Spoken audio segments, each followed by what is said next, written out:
አንድ ሰው ከ25 ሜትር ከፍታ ላይ ወደ እሳት ቢወረወር መሬት ለመንካት ስንት ጊዜ ይፈጅበታል? በፊዚክስ ሕግ መሠረት ምናልባት 2 ወይም 3 ሰከንድ ብቻ።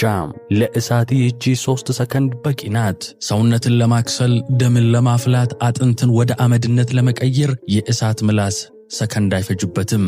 ይህ የተፈጥሮ ሕግ ነው። ማንም ሊያመልጠው የማይችል የሞት ቀመር። ነገር ግን በዚያች በባቢሎን ምሽት የተፈጥሮ ሕግ ተሰበረ። ምክንያቱም እነ አናንያ መሬት ከመንካታቸው በፊት እሳቱ ሥጋቸውን ከመንካቱም አስቀድሞ ሌላ ኃይል ቀደመ። ከግራቪቲ የሚፈጥን፣ ከእሳት የሚበረታ፣ ከ7 እጥፍ ነበልባል ይልቅ እንደ ንጋት ጠል የሚቀዘቅዝ። ይህ ሞትን አሸንፎ ስለወጣው ስለ 3 ደቂቅ እምነት ነው። ከሁሉም በላይ ግን ይህ ታሪክ ስለዚያኛው ስለ 4ተኛው ሰው ማንነት ነው። በእሳቱ መካከል የቆመው ማን ነው? ሰንሰለቱን ብቻ መርጦ የበላው እሳት ሚስጥሩ ምንድን ነው? ከዘመናት በኋላስ ያ እሳት እኔንና እናንተን ሲከበን ዛሬ ማን ያድነናል? መልሱን አብረን እንፈልግ። ወደ ባቢሎን እንሂድ፣ ወደ እሳቱ እንግባ። በእውኑ በባቢሎን እቶን ውስጥ የተገለጠው መልአክ ማን ነው? ምላሹን ይዤላችኋለሁ። ይህ የታኅሳስ 19 ምስጢር የቅዱስ ገብርኤል ድርሳን ነው። ጊዜው የምርኮ ዘመን ነው። ቦታው ደግሞ ባቢሎን። ዓለም በናቡከደነጾር ጫማ ስር የተረገጠችበት የኃይልና የትንቢት ዘመን። በዚህች በባዕድ ሀገር በጣዖት አምልኮ በተሞላች ምድር ከኢየሩሳሌም የተማረኩ በሺዎች የሚቆጠሩ እስራኤላውያን ይኖራሉ። ምርኮ ማለት አገርን ብቻ መቀየር አይደለም፣ ማንነትን ጭምር ለመቀየር የሚደረግ ትግል እንጂ። ከምርኮኞቹ መካከል ግን ንጉሡ ለልዩ አገልግሎት የመረጣቸው ከይሁዳ ወገን የሆኑ 4 ብላቴኖች አሉ። ዳንኤል፣ አናንያ፣ አዛርያና ሚሳኤል። እነዚህ ወጣቶች በባቢሎን ቤተ መንግሥት ውስጥ እንዲያድጉ የከለዳውያንን ትምህርትና ጥበብ እንዲቀስሙ ተመረጡ። ነገር ግን የባቢሎን የመጀመሪያው ጥቃት አካላቸው ላይ ሳይሆን ማንነታቸው ላይ ነው ያረፈው። ስማቸውን ቀየሩት። አናንያን ሲድራቅ አሉት፣ ሚሳኤልን ሚሳቅ፣ አዛርያን አብድናጎ። ስማቸውን መቀየር አምላካቸውን ለማስረሳት ማንነታቸውንም ለመፋቅ ተሞከረ። ነገር ግን ስም ወረቀት ላይ እንጂ ልብ ላይ አይቀየርም። እነዚህ ወጣቶች በልባቸው የቀረጹት የእግዚአብሔር ሕግ በባቢሎን ወርቅ የሚፋቅ አይደለም። የመጀመሪያው ጦርነት የተከፈተው በጦር ሜዳ ሳይሆን በምግብ ጠረጴዛቸው ላይ ነበር። ንጉሡ ናቡከደነጾር እነዚህ ወጣቶች በቤተ መንግሥቱ ሲያድጉ ሰውነታቸው እንዲፋፋ፣ መልካቸው እንዲያምር አስቦ ከራሱ ማዕድ ከሚጠጣውም የወይን ጠጅ እንዲሰጣቸው አዘዘ። ለብዙዎች ይህ ትልቅ ክብር ነው። ከንጉሥ ማዕድ መካፈል፣ የንጉሥን ወይን መጠጣት በምርኮ ምድር ውስጥ ትልቅ ዕድል ነው። ነገር ግን ለነ አናንያ፣ አዛርያና ሚሳኤል ይህ ክብር ሳይሆን ፈተና ሆነ። የንጉሡ ምግብ ለጣዖት የተሰዋ ሊሆን ይችላል፣ ወይንም ደግሞ በኦሪት ሕግ የተከለከለ እርኩስ ሥጋ። ስለዚህ አንድ ትልቅ ውሳኔ አደረጉ። በንጉሡ ማዕድ ራሳችንን አናረክስም ተባባሉ። ይህ ለአንዳንዶች እብደት ይመስላል። በቤተ መንግሥት ውስጥ ሆኖ ጥሬና ውሃ ብቻ እየቆረጠሙ ሞትን መጋበዝ ነው። አሳላፊው ጭምር ፈራ። ፊታችሁ ከሌሎች ብላቴኖች ከስቶ ቢገኝ ንጉሡ አንገቴን ይቀላኛል አላቸው። እነርሱ ግን በእምነት ጸኑ። እስቲ ለ10 ቀን ፈትነን ጥሬና ውሃ ብቻ ስጠን ብለው ለመኑት። ዓለም ውበት የሚገኘው ከቅባትና ከሥጋ ከወይንም ነው ብላ ታምናለች። የዘመኑም ሰው መልኩን ለማሳመር ያልተቀባው ቅባት፣ ያልበላው ምግብ የለም። ነገር ግን እነዚህ ወጣቶች አንድ የተረሳ እውነትን ለዓለም አስተማሩ። የሰው ውበቱ ሃይማኖቱ። ከ10 ቀን በኋላ ሲታዩ ጥሬና ውሃ ብቻ የቀመሱት የነ አናንያ ፊት የንጉሡን የሰባ ሥጋ ከበሉት ልጆች ይልቅ አምሮና ተውቦ ሰውነታቸውም ወፍሮ ታየ። ይህ እንዴት ሊሆን ይችላል? ይህ የሥነ ምግብ ጉዳይ አይደለም። ይህ የጸጋ ጉዳይ ነው። ሕሊና ሲረካ ፊት ይበራል። ነፍስ ከእግዚአብሔር ጋር ስትስማማ ሥጋ ውበትን ይላበሳል። እነርሱ ፈቃደ ሥጋችንን ለእግዚአብሔር እንሰጣለን ሲሉ፣ እግዚአብሔር ደግሞ ውበትን ለፊታቸው ሰጠ። የውጭ ውበት የውስጥ ቅድስና ነጸብራቅ መሆኑን በባቢሎን ምድር አሳዩ። ነገር ግን ይህ ፈተና ገና መጀመሪያው ነበር። ዋናው ጦርነት የመጣው በዱራ ሜዳ ላይ ነው። ንጉሥ ናቡከደነጾር በልቡ ትዕቢት አደረ። ቁመቱ 60 ክንድ ወርዱ 6 ክንድ የሆነ ግዙፍ የወርቅ ምስል አሰርቶ በዱራ ሜዳ ላይ አቆመ። አዋጅም አስነገረ። የቀንደ መለከቱን፣ የእምቢልታውን፣ የመሰንቆውን፣ የክራሩን የሙዚቃውንም ሁሉ ድምፅ ስትሰሙ ተደፍታችሁ ለወርቁ ምስል ስገዱ ተባለ። ይህ አዋጅ ምርጫ የሚሰጥ አልነበረም። ማንም ባይሰግድና ባይወድቅ በዚያን ጊዜ በሚነድ እሳት እቶን ውስጥ ይጣላል ተባለ። ሞት ወይንም ስግደት፣ እሳት ወይንም ክህደት። እንደተባለው ሙዚቃው ተሰማ። የመለከቱ ድምፅ ባቢሎንን አናጋት። በዱራ ሜዳ ላይ የነበረው ሰው ሁሉ፣ መኳንንቱ፣ መሳፍንቱ፣ አዛዦቹ እንደ አንድ ሰው ተነጥፈው ግንባራቸው መሬት ነካ። ለወርቁ ምስል ሰገዱ። የባቢሎን ኃይል፣ የንጉሡ ማስፈራራት ሁሉንም አርበድብዶ አንበርክኳቸዋል። ግን ሁሉም አልተንበረከከም ነበር። በዚያ ሰፊ ሜዳ ላይ በሺዎች የሚቆጠሩ ሰዎች በግንባራቸው ተደፍተው ሲያዩ 3 ሰዎች ብቻ ቀጥ ብለው ቆመዋል። አናንያ፣ አዛርያና ሚሳኤል። እንደ ንጉሡ አላጎነበሱም፣ እንደ ሕዝቡም አልፈሩም። የሞት ጽዋ ከፊታቸው ተደቅኖ እያዩ ለእግዚአብሔር የሰጡትን ቃል ኪዳን ለወርቅ ምስል አሳልፈው ሊሰጡ አልፈቀዱም። ነገሩ ወደ ንጉሡ ጆሮ ደረሰ። ናቡከደነፆር በቁጣው ነደደ። እነዚህ በቤቱ ያደጉ ምርጥ ጥበብን የተማሩ ልጆቹ እንዴት ትእዛዙን ይተላለፋሉ? በፍጥነት አስጠራቸው። የመጨረሻ ዕድልም ሰጣቸው። ሲድራቅ፣ ሚሳቅ፣ አብድናጎ ሆይ አሁን ተዘጋጅታችሁ ብትገኙ፣ የሙዚቃውንም ድምፅ ስትሰሙ ላሰራሁት ምስል ብትሰግዱ መልካም ነው። ባትሰግዱ ግን በዚያን ጊዜ በሚነድ እሳት እቶን ውስጥ ትጣላላችሁ አላቸው። ከዚያም ንጉሡ የትዕቢቱን ጥግ ተናገረ። አንድ ከባድ ጥያቄንም ጠየቃቸው። ከእጄ የሚያድናችሁ አምላክ ማን ነው? ይህ ጥያቄ ለአናንያ አልነበረም። ጥያቄው የተወረወረው በቀጥታ ወደ ሰማይ ወደ እግዚአብሔር ነበር። ንጉሡ ራሱን ከአምላክ በላይ አድርጎ ቆጠረ። በምድር ላይ የኔን ክንድ የሚጠመዝዝ ኃያል የለም ብሎ አመነ። ነገር ግን ወጣቶቹ የሰጡት መልስ በታሪክ ውስጥ በወርቅ ቀለም ተጽፎ የሚኖር የሃይማኖት ጫፍ የተገለጠበት ንግግር ነበር። አልተንቀጠቀጡም፣ ምሕረትን አልለመኑም። እንዲህ አሉ፣ ንጉሥ ሆይ ስለዚህ ነገር እንመልስልህ ዘንድ አያስፈልገንም። ምን አይነት ድፍረት ነው? ምን አይነት መረጋጋት ነው? ንጉሡን እንመልስልህ ዘንድ አያስፈልገንም ማለት አንተ ለእኛ የምንደራደርበት ደረጃ ላይ አልደረስክም እንደማለት ነው። ቀጠሉናም የእምነታቸውን አዋጅ አወጁ። የምናመልከው አምላክ በሰማይ አለ። እርሱ ከሚነደው እቶን እሳት ያድነን ዘንድ ይችላል፣ ከእጅህም ያድነናል አሉት። እስካሁን ያለው መልስ እግዚአብሔር ሁሉን ቻይ መሆኑን መመስከር ላይ የተመሰረተ ነው። ነገር ግን ቀጥሎ የተናገሩት ቃል ነው ሰማይን የከፈተው፣ የታሪኩንም አቅጣጫ የቀየረው። እንዲህ አሉ፣ ነገር ግን ንጉሥ ሆይ ባያድነን እንኳን ላቆምከው ለወርቅ ምስል እንደማንሰግድ ወቅ። ባያድነን እንኳን አሉ። ይህ ነው ቅድመ ሁኔታ የሌለው እምነት። እግዚአብሔር ካዳነኝ አመልከዋለሁ፣ ካላዳነኝ ግን እተወዋለሁ የሚል የጥቅም እምነት አይደለም። እርሱ ቢያድነንም ጌታ ነው፣ ባያድነንም በእሳት ብንቃጠል እርሱ ጌታችን ነው። እኛ የምናመልከው ስለ ዳንን ሳይሆን እርሱ አምላክ ስለሆነ ነው የሚል ጽኑ አቋም። እግዚአብሔርን በሰጠን ነገር ሳይሆን በማንነቱ ብቻ ማምለክ። ይህ ንግግር የንጉሡን ኩራት ብቻ ሳይሆን የባቢሎንን ጣዖታት ሁሉ ያንኮታኮተ የድል ቃል ነው። በዱራ ሜዳ ላይ የተተከለው የወርቅ ምስል ፈረሰ ማለት አይደለም። ነገር ግን በወጣቶቹ ልብ ውስጥ የተተከለው የእውነት ምስል ከወርቁ በላይ አበራ። አሁን ንግግር አብቅቷል። ቀጣዩ እርምጃ እሳት ነው። በዚህ ቅጽበት የንጉሡ ስሜት ከቁጣ በላይ ሆነ። መጽሐፍ ቅዱስ የፊቱ መልክ ተለወጠ ይላል። ይህ ተራ ንዴት አይደለም። ይህ አውሬያዊ የሆነ የጥፋት ስሜት ነው። በሲድራቅ በሚሳቅና በአብድናጎ ላይ የነበረው የቀድሞ የምርጫና የሹመት ፍቅር ወደ መራራ ጥላቻ ተቀየረ። አሁን ዕቅዱ እነርሱን መቅጣት ብቻ አይደለም፣ ከምድረ ገጽ በጭካኔ ማጥፋት እንጂ። ትእዛዝ ተላለፈ፣ እቶኑን አቀጣጥሉት። ነገር ግን በተለመደው ልክ አይደለም፣ 7 እጥፍ ይንደድ። እቶኑ ተራ ምድጃ አልነበረም፣ የሞት ማሽን እንጂ። የንጉሡ ትእዛዝ ሲሰማ የባቢሎን ሰራዊት ተረበሸ። እሳቱን ለማቀጣጠል የተለመደው እንጨት ብቻ በቂ አልነበረም። ሊቃውንቱ እንደሚነግሩን ለዚህ ልዩ የጥፋት ድግስ ተብሎ 4 ነገሮች ተዘጋጁ። ንፍታር ማለትም በቀላሉ የሚቀጣጠል ነዳጅ፣ ዝፍት፣ ድኝና ክምር እንጨት ተዘጋጀ። እነዚህን ቀላቅለው ወደ እቶኑ ሲጨምሩት እሳቱ ከአቅሙ በላይ ሆነ። የተፈጥሮን ሕግ ጥሶ ተነሳ። በተለመደው ጊዜ እሳቱ በእቶኑ አፍ ውስጥ ብቻ የሚቀመጥ ነበር። አሁን ግን የንጉሡ ቁጣ ነዳጅ ሆኖት ነበልባሉ እየተሽከረከረ ወደ ላይ መምዘግዘግ ይዟል። መጽሐፍ እንደሚል የእሳቱ ነበልባል 49 ክንድ ወይም ወደ 25 ሜትር ገደማ ወደ ላይ ዘለለ። እስቲ ይህንን በዓይነ ሕሊናችሁ ሳሉት። አንድ የ7 ወይም 8 ፎቅ ሕንፃን የሚያክል እሳት። እሳቱ እንደ ግድግዳ ቆመ፣ እንደ ገሞራም ተንቀለቀለ። ድምፁ እንደ ክረምት ነጎድጓድ ይጮኻል። ሙቀቱ በሩቅ ላሉት እንኳን ፊት ይለበልባል። ባቢሎን በራሷ እሳት ተሸበረች።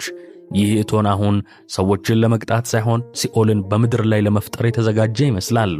ፍርዱን ለማስፈጸም ተራ ወታደሮች አልተመረጡም። በናቡከደነጾር ሰራዊት ውስጥ ያሉ ኃያላን የንጉሥ ወታደሮች ተጠሩ። ምክንያቱም ወደዚህ አስፈሪ እሳት ቀርቦ ሰው መወርወር የጀግና ልብ ይጠይቃልና። ኃያላኑ ወታደሮች 3ቱን ወጣቶች ያዙ። ጭካኔው እዚህ ላይ ይጀምራል። አናንያ፣ አዛርያንና ሚሳኤልን ልብሳቸውን እንኳን አላወለቁም። ሱሪያቸውን ማለትም ሰናፊላቸውን፣ መጎናጸፊያቸውንና ቀሚሳቸውን እንደለበሱ በላዩ ላይ በገመድ ጠፍረው አሰሯቸው። ምናልባት ልብሱ ለእሳቱ ተጨማሪ ነዳጅ ሆኖ ቶሎ እንዲያቃጥላቸው ፈልገው ይሆናል። ወይንም ደግሞ ንጉሡ ምንም አይነት የመከላከል ዕድል እንዳይኖራቸው አስቦ ይሆናል። እጃቸው ታስሯል፣ እግራቸው ተጠፍሯል፣ በልብስ ተጠቅልለዋል፣ መፈናፈኛ የላቸውም። ተንቀሳቀሱ። ጉዞ ወደ እቶኑ አፍ። ኃያላኑ ወታደሮች የታሰሩትን ወጣቶች ተሸክመው ወደ እቶኑ መግቢያ ተጠጉ። ሙቀቱ አይቻልም። አየሩ ኦክሲጅን አጥቶ ትንፋሽ ያሳጥራል። ግን የንጉሡ ትእዛዝ ከእሳቱ በላይ ያስፈራልና ገፉበት። እዚህ ላይ ነው ያልተጠበቀው ነገር የሆነው። እሳቱ ሕይወት ያለው ፍጡር መሰለ። የእግዚአብሔር ፍትሕ በተፈጥሮ ኃይል ውስጥ ሠራ። እሳቱ እውነተኛ ጠላቶቹ እነማን እንደሆኑ የለየ ይመስላል። 49 ክንድ ወደ ላይ የዘለለው ነበልባል ልክ እንደ ተራበ አውሬ ከአፉ ወጣና ወደ ውጪ ዘለለ። ወጣቶቹ ገና ወደ ውስጥ አልተጣሉም፣ ገና በእቶኑ አፍ ላይ ናቸው። ነገር ግን እሳቱ ወጣቶቹን ተወና ገዳዮቹ ወታደሮች ላይ አነጣጠረ። ወላፈኑ ወጣና ኃያላኑን ወታደሮች ጠራረገ። የንጉሡ ትእዛዝ አስቸኳይ፣ እቶኑም እጅግ የነደደ ነበርና የእሳቱ ወላፈን ሲድራቅና ሚሳቅን አብድናጎን የወሰዷቸውን ሰዎች ገደላቸው ይለናል ትንቢተ ዳንኤል ምዕራፍ 3 ቁጥር 22። እሳቱ ጨዋታ፣ ማጂክ ትሪክ ወይም ቅዠት አልነበረም። በቅጽበት የባቢሎንን ምርጥ ወታደሮች አመድ ያደረገ ገዳይ ኃይል ነው። ይህ የሚያረጋግጠው አንድ ነገር አለ። ቀጥሎ የሚሆነው ነገር በተፈጥሮ ሕግ ሊሆን የማይችል ተአምር መሆኑን ነው። እሳቱ የመግደል አቅሙ ሙሉ እንደሆነ ተረጋግጧል። ወታደሮቹ ሲሞቱ እነዚያ የታሰሩት 3 ወጣቶች ሲድራቅ፣ ሚሳቅና አብድናጎ ከእቶኑ አፍ ወደ ታች ወደዚያ ወደ ተንቀለቀለው ወደማይቀረው ሞት ወደ እሳቱ ባህር ወደቁ፣ ገቡ፣ በነበልባሉም ተዋጡ። የእሳቱ ጉድጓድም ተዘጋባቸው። ወደ እቶኑ አፍ ተወርውረው ወደዚያ ወደማይቀረው ጥልቅ መውረድ ጀመሩ። በግራቪቲ ሕግ ቀመር መሠረት አንድ ሰው ከላይ ተወርውሮ መሬት ወይም እሳት ላይ ለመድረስ የሚፈጅበት ጊዜ የአይን ጥቅሻ ያህል ነው። በዚያች ቅጽበት ውስጥ ሰውነት ለአደጋ ይጋለጣል፣ ልብ መስራቱን ያቆማል። ነገር ግን የባቢሎን እሳት የስበት ሕግን የሚያውቅ ቢሆንም ሌላ ከእርሱ የሚፈጥን ሕግ እንዳለ ግን አላስተዋለም። እርሱም የጸጋ ፍጥነት ነው። ወጣቶቹ ገና ከእቶኑ አፍ ተወርውረው እሳቱንም ነክተው ወደ ታች ወርደው ወለሉን ከመርገጣቸው በፊት አንዳች ኃይል ቀደመ። ቅዱስ ገብርኤል። መልአክ ከቦታ ቦታ ለመንቀሳቀስ ጊዜ አይፈጅበትም። መልአክ የትራፊክ መጨናነቅ የለበትም። መልአክ የመንገድ መዘጋትን አያውቅም። እግዚአብሔር ሂድ ባለበት በዚያው ቅጽበት ቦታው ላይ ይገኛል። ይህ ነው የጸጋ ፍጥነት።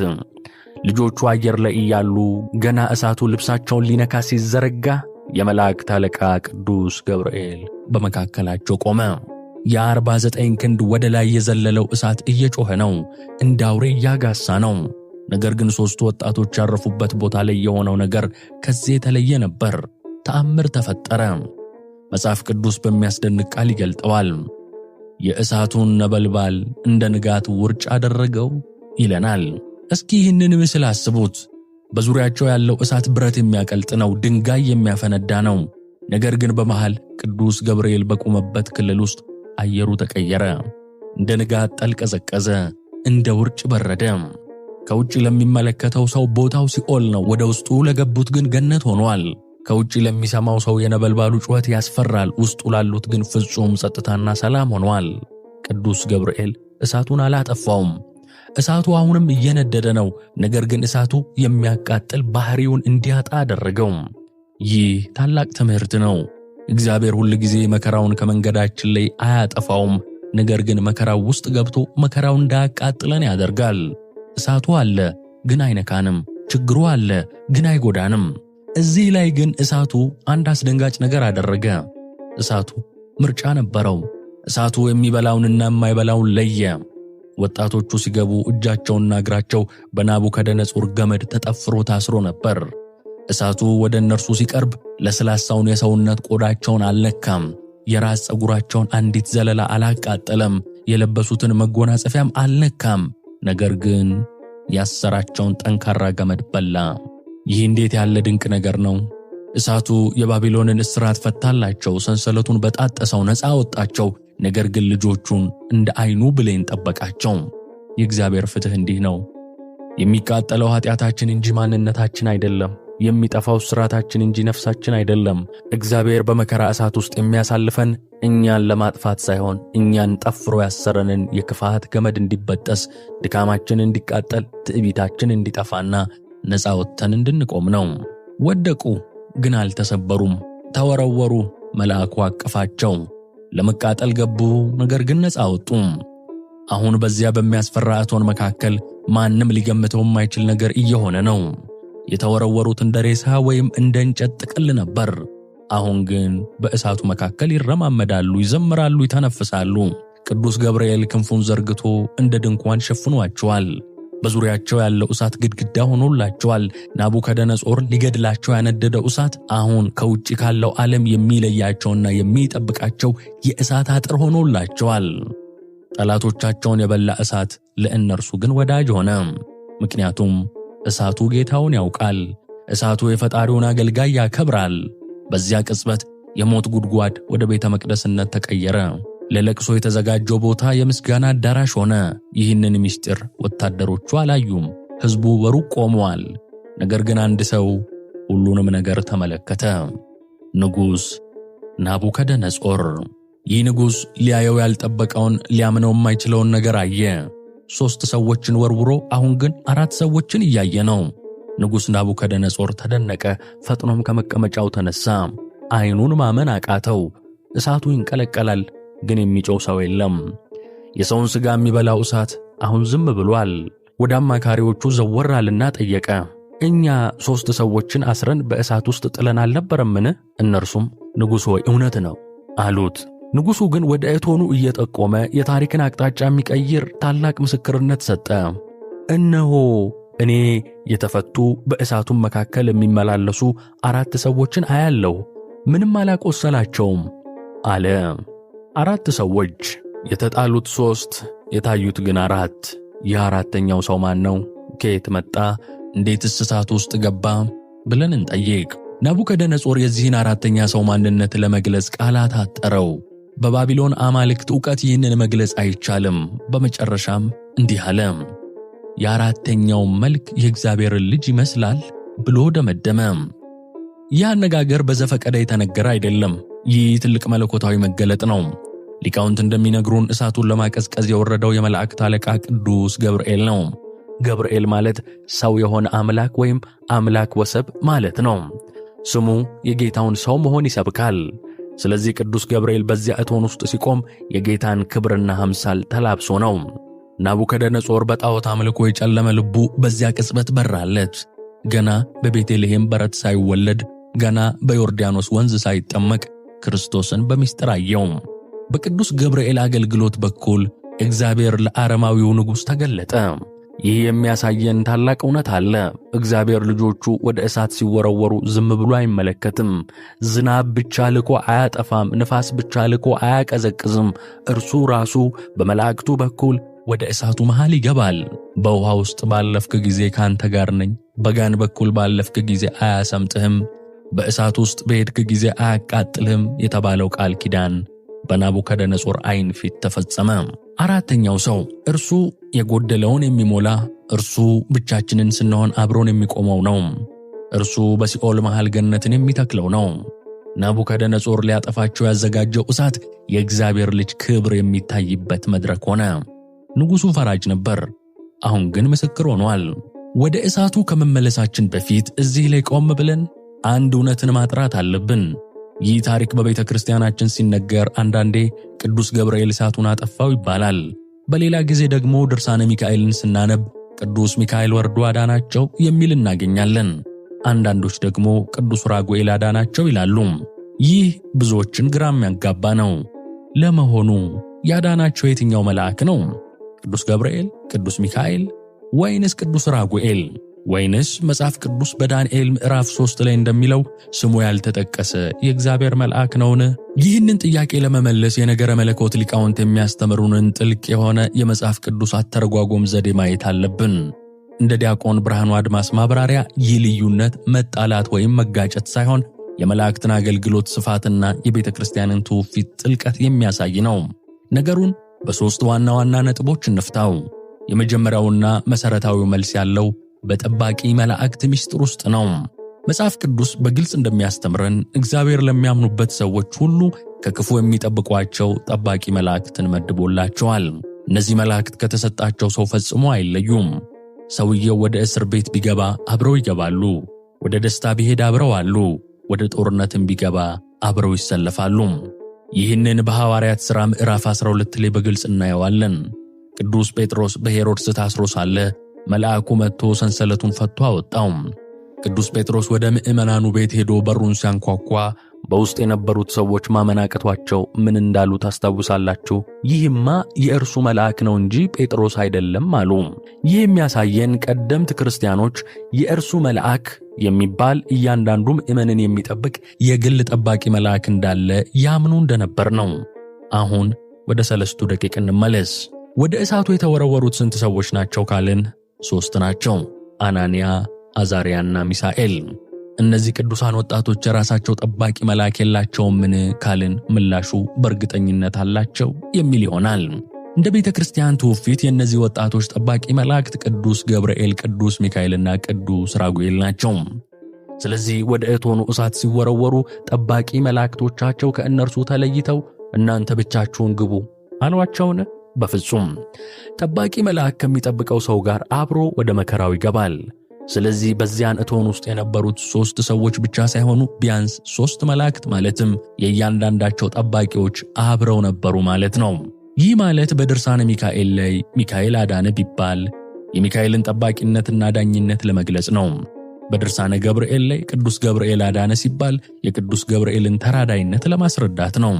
በድርሳነ ራጉኤል ላይ ቅዱስ ራጉኤል አዳነ ቢባል የራጉኤልን አገልግሎት ለማጉላት ነው።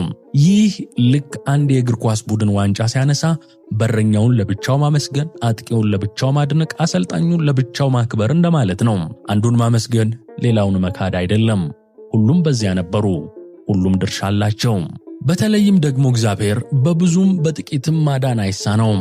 እንኳን 3 መላእክት አንድም መልአክ ወይም የሰማይ ሰራዊት በሙሉ ቢታዘዝ የሚደንቅ አይደለም። በገድለ ቅዱስ ጊዮርጊስ ላይ እንደምናነበው አንድ ምዕመን መርምህናም ሆይ ድረስልኝ ብሎ ሲለምን ቅዱስ መርምህናም ብቻውን ሳይሆን ከቅዱስ ጊዮርጊስ ጋር አብሮ 2 ሆነው ደርሰውለታል። ቅዱሳን አይነጣጠሉም፣ አይቀናኑም። አንዱ ሲጠራ ሌላው አብሮ ይገኛል። ስለዚህ በባቢሎን እሳት ውስጥ የመላእክት ጉባኤ ነበረ ብንል ስህተት አይሆንም። ታዲያ ለምን በዋናነት ቅዱስ ገብርኤል ጎልቶ ተነሳ? ለምንስ በዓሉ በስሙ እናከብራለን? የሚሉትን ጥያቄዎች አስከትለን እንመልከት። እዚህ ጋር ነው ወደ ሁለተኛውና ወደ ጥልቁ ምስጢር የምንገባው። በዲያቆን ብርሃኑ አድማስ ትንታኔ መሠረት መጽሐፍ ቅዱስ አራተኛው ሰው ሲል የጠራው አካል ማንነትን ማወቅ ወሳኝ ነው። ናቡከደነጾር የአራተኛው መልክ የእግዚአብሔርን ልጅ ይመስላል አለ። የአራተኛ ሰው ግን በትክክል ማን ነው? አንዳንዶች ይህ ራሱ ጌታችንና መድኃኒታችን ኢየሱስ ክርስቶስ ነው ይላሉ። ቅዱስ አምብሮስና ሌሎች የቤተ ክርስቲያን ሊቃውንት ይህንን የብሉይ ኪዳን 3ኛው ታላቁ የእግዚአብሔር መገለጥ አድርገው ይወስዱታል። ለአብርሃም በመምሕረ ዛፍ ስር በ3 ሰዎች አምሳል የተገለጠው ጌታ፣ ያዕቆብን ታግሎ የባረከው ጌታ፣ አሁን ደግሞ ለ3 ደቂቅ በእቶን እሳት ውስጥ የተገለጠው ጌታ ነው ይላሉ። ጌታ ለምን ተገለጠ? ገና ሰው ሳይሆን ገና ከድንግል ማርያም ሳይወለድ ሰው ሆኜ ወደ እሳቱ ማለትም ወደ መከራችሁ ወርጄ አድናችኋለሁ የሚለውን የተስፋ ቃል በተግባር ለማሳየት ነው። ለዚህ ነው ናቡከደነጾር በረቀቀ ዓይን አይቶ የእግዚአብሔር ልጅ ይመስላል ያለው። አንድ አረማዊ ንጉሥ የእግዚአብሔር ልጅ የሚለውን ቃል ከየት አገኘው ካልን ይህ መንፈስ ቅዱስ አናግሮት የተሰጠ ምስክርነት ነው። ታዲያ ጌታ እዚያ ከነበረ ገብርኤል ምን ይሰራል የሚለው ጥያቄ ደግሞ ይከተላል።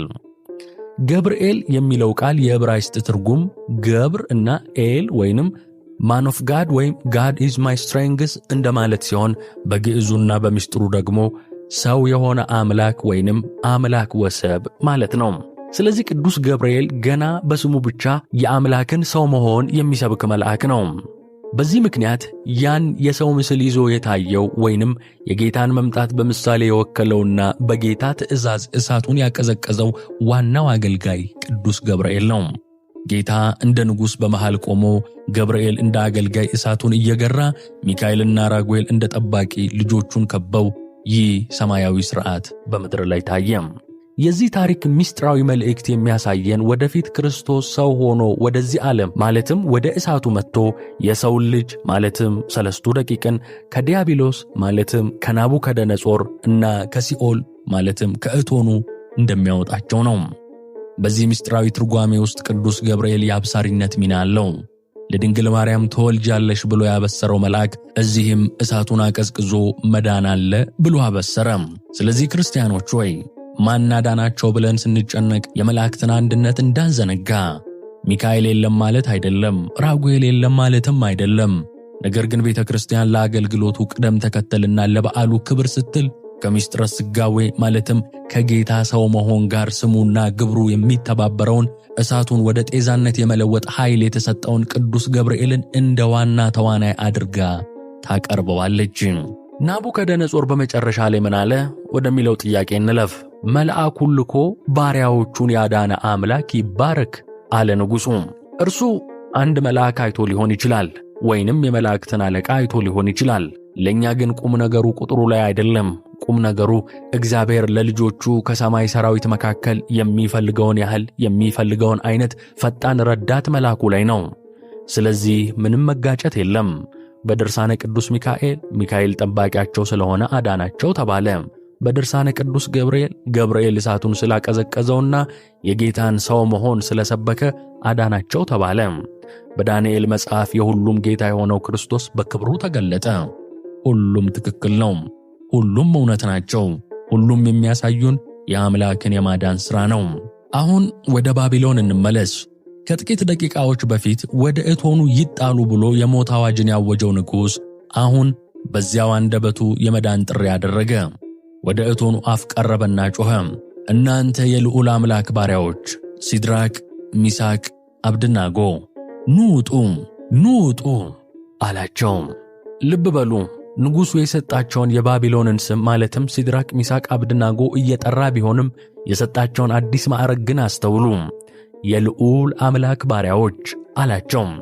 ከዚህ በፊት የኔ ባሪያዎች ነበር የሚላቸው። አሁን ግን ከእርሱ በላይ የሆነ ልዑል ጌታ እንዳላቸው አመነ። እሳት የማያሸንፋቸው መሆኑን መሰከረ። እነርሱም ወጡ፣ ከሞት ቀጠና ወደ ሕይወት ምድር ተሻገሩ። ሲወጡ ግን እንደተሸነፈ፣ እንደተቃጠለ ወይም እንደደነገጠ ሰው አልነበረም። እንደ አሸናፊ ነገሥታት ፊታቸው በደስታ እያበራ ወጡ። በዚያ የነበሩት መሳፍንት፣ ሹማምንት፣ አዛዦችና የንጉሡ አማካሪዎች ከበቧቸው። ማመን አልቻሉም። የሳይንስ ሕግ፣ የተፈጥሮ ሕግ፣ የባቢሎንን ሕግ የሻረ ነገር ከፊታቸው ቆመዋል። ሊመረምሯቸው ፈለጉም። አካላቸውን ዳሰሱ፣ እሳት አልነካውም። ፀጉራቸውን አዩ፣ አንዲት ዘለላ አልተበጠሰም። ልብሳቸውን ፈተሹ፣ አልተቀደደም፣ ቀለሙም አልተለወጠም። ነገር ግን ከሁሉም በላይ የሚያስደንቀው ማስረጃ ሌላ ነው። መጽሐፍ ቅዱስ እንዲህ ይላል፣ የእሳትም ሽታ አልነበረባቸውም። ይህ እንዴት ይሆናል? አንዲት ትንሽ እንጨት ስትነዳ አጠገቡ የቆመ ሰው ቀኑን ሙሉ የጢሱ ሽታ በልብሱ ላይ ይጣበቃል። እነዚህ ወጣቶች ግን 25 ሜትር ወደ ላይ በሚዘል ድኝና ዝፍት በተቀላቀለበት እሳት ውስጥ ቆይተው ወጡ። በሕግ ከሆነ እንኳን ልብሳቸው፣ ሳምባቸው በጢስ መታፈን ነበረበት። ነገር ግን የእሳት ሽታ እንኳን አልነካቸውም። ይህ የሚያሳየን ምንድን ነው ካልን እግዚአብሔር ሲያድን በከፊል አይደለም፣ ሙሉ በሙሉ እንጂ። መከራው ውስጥ ገብተህ ትወጣለህ፣ ግን የመከራው ምልክት፣ የሐዘኑ ጠባሳ፣ የውድቀቱ ሽታ እንኳን አይጎበኝህም። ከኃጢአት እሳት ስትወጣ የኃጢአት ሽታ አያገኝህም፣ ንጹሕ ትሆናለህ። ከችግር እሳት ስትወጣ የተሰበረ ማንነት ይዘህ ሳይሆን እንደ ወርቅ ነጥረህ አምረህና ተውበህ ነው። ብቸኛው በእሳቱ ውስጥ የቀረው ነገር ያሰራቸው ገመድ ብቻ ነበር። ናቡከደነጾር በይፋ ተሸነፈ። ነገር ግን ይህ ሽንፈት ለእርሱ ድል ነበር፣ ምክንያቱም እውነተኛውን አምላክ አገኘ። በባቢሎን ሜዳ ላይ ለጣዖት ተዘጋጅቶ በነበረው መድረክም ላይ የሰራዊት ጌታ እግዚአብሔርን አመሰገነ እንዲህ ሲል፣ መልአኩን ልኮ በእርሱ የታመኑ ባሪያዎቹን ያዳነ የሲድራቅ የሚሳቅና የአብድናጎ አምላክ ይባረክ አለ። ንጉሡ ቀጠለ፣ አዲስ አዋጅ፣ አዲስ ሕግም አወጣ። እኔ አዋጅ አውጃለሁ፣ በወገኖችና በዋኖች በልዩ ልዩም ቋንቋ ከተናገሩት ሁሉ በሲድራቅና በሚሳቅ በአብድናጎ አምላክ ላይ የስድብን ነገር የሚናገር ይቆራረጥ፣ እንደዚህ የሚያድን ሌላ አምላክ የለምና አለ። ተመልከቱ፣ ጠዋት ላይ ለወርቅ ምስል ያልሰገደ ይሞታል የሚል አዋጅ ነበር። ማታ ላይ ግን የእነ አናንያ አምላክን የሰደበ ይሞታል የሚል አዋጅ ሆነ። ጠዋት ከእጅ የሚያድናችሁ ማን ነው የሚል ትዕቢት ነበር። ማታ እንደዚህ የሚያድን ሌላ አምላክ የለም የሚል ምስክርነት። አሁን ከባቢሎን ወደኛ ዘመን እንምጣ። ከዱራ ሜዳ ወደ የቤታችን እንግባ። ታኅሳስ 19 በመላው ዓለም የምትገኙ ክርስቲያኖች በኢትዮጵያ፣ በአሜሪካ፣ በአውሮፓና በኤዥያ ሆናችሁ ቅዱስ ገብርኤል ሆይ ድረስልኝ እያላችሁ ነው። እዚህ ላይ የዘመኑ ሰው አንድ ጥያቄ ይጠይቃል። እንዴት ነው አንድ መልአክ በአንድ ጊዜ ለዚህ ሁሉ ሰው የሚደርሰው? አሜሪካ ላለው ሲደርስ እዚህ ላለው አያረፍድም? መልአክ እንደ ፈጣሪ በሁሉም ቦታ የመገኘት ባህሪ አለው እንዴ ይላል። መልሱ ግን በጣም ቀላል ነው። መልአክ እንደ ፈጣሪ በሁሉም ቦታ አይሞላም፣ በሁሉም ቦታ አይገኝም። መልአክ ውሱን ፍጡር ነው፣ ይህ አያጠራጥርም። ሚስጥሩን ለመረዳት ግን ቀላል ምሳሌ እንጠቀም። እስቲ ስልካችሁን ተመልከቱ።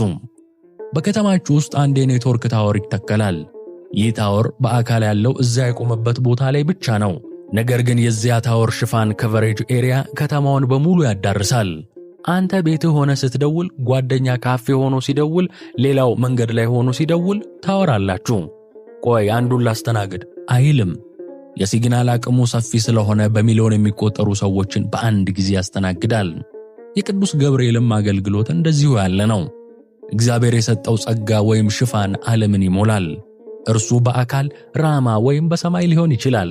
ነገር ግን የጸጋው ሲግናል፣ የእርዳታው ሞገድ ልክ እንደ ብርሃን ፍጥነት በአንድ ጊዜ አሜሪካ ላለውም ኢትዮጵያ ላለውም ይደርሳል።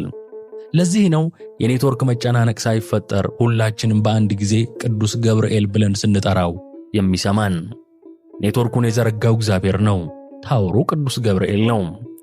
ነገር ግን የዘመኑ ፈተና እንደ ናቡከደነጾር ዘመን ግልጽ አይደለም። ዛሬ ናቡከደነጾር የለም። የወርቅ ምስል በየአደባባዩ አልቆመም። እቶን እሳት አይታይም። የዘመኑ እሳት አይታይም፣ ግን ያቃጥላል። የዘመኑ እሳት ተስፋ መቁረጥ፣ ዲፕሬሽን ነው። የወጣቱን ጉልበት የሚበላ ነገ የሚባል ቀን የለም እያለ የሚያስጨንቅ ጨለማ። የዘመኑ እሳት ሱስ ነው። ልክ እንደ ባቢሎን ሰንሰለት ጠፍሮ ያሰረን፣ ከብልግና ምስሎች ጋር እንድንጣበቅ፣ ከአደንዛዥ ዕፅ ጋር እንድንዋሃድ ያደረገን፣ ልንበጥሰው ስንሞክር እየጠበቀ የሚሄድ እሳት። የዘመኑ እሳት ጤና ማጣት ነው። የዘመኑ እሳት ከእግዚአብሔር መለየት ነው። ልክ እንደ 49 ክንድ እሳት ከፍ ብሎ የሚታይ የሚያስፈራ እንቅልፍ የሚነሳ እቶን። በዚህ ሁሉ እሳት ውስጥ ሆነን በታኅሳስ 19 እንደ 3 ደቂቅ ወደ ሰማይ እንጮኻለን። ግን ጸሎታችን ምን መሆን ያለበት ይመስላችኋል? አንዳንድ ጊዜ እግዚአብሔር እሳቱን እንዲያጠፋልን ብቻ እንጸልይ ይሆናል። ነገር ግን የቅዱስ ገብርኤል ተአምር የሚያስተምረን ሌላ ነገር ነው። እሳቱ ቢጠፋ ኖሮ 3 ደቂቅ እንደታሰሩ ይወጡ ነበር። ነገር ግን እሳቱ የነደደው ለእነርሱ ሳይሆን ለሰንሰለቱ ነበር። ስለዚህ ዛሬ እንዲህ ብለን እንጸልይ። ቅዱስ ገብርኤል ሆይ ወደ ሕይወቴ እቶን ውረድ፣ ነገር ግን እሳቱን አታጥፈው። እሳቱ ጠፍሮ ያሰረኝን የሱስ ሰንሰለት ይብላው። እሳቱ የያዘኝን የትዕቢት ገመድ ያቃጥለው። እሳቱ ያስጨነቀኝን የፍርሃት እስራት ይፍታው። እኔ ግን ልክ እንደ 3 ደቂቅ በእሳቱ ውስጥ ሳለሁ ጠብቀኝ። እኔን ሳትነካ እስራቴን ብቻ አስወግድልኝ እንበለው። ይህ ነው የድሉ ምስጢር። መከራው አለ። ነገር ግን ከመከራው የምንወጣው እንደ ቀድሞ ታስረን ሳይሆን ነፃ ወጥተን ተፈተን ነጥረንና ከብረን ነው። ታኅሳስ 19 የመላእክት ሁሉ መሰብሰቢያ ነው።